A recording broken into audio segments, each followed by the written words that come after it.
আসসালামু আলাইকুম। আজকে খাবো হলো বিটের জুস।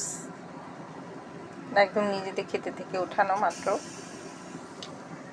অলরেডি ম্যাশড করে ফেলেছি। এটা এর মধ্যে একটু মধু দিয়েছি, কারণ একদম বিটটা সরাসরি মেখে খাওয়ানো যাচ্ছে না, তো এর মধ্যে একটু মধু দিয়েছি, তারপর একটু চিনি দিয়েছি।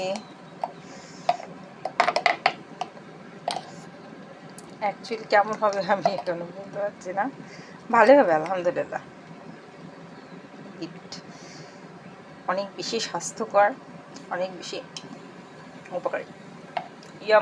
আসলে মজা হচ্ছে আলহামদুলিল্লাহ। একদম রেড জুস দেখেও খেতে পারে। ওর মেয়ের জন্য আসলে একটু চিনি মধু বেশি করে দিয়েছি।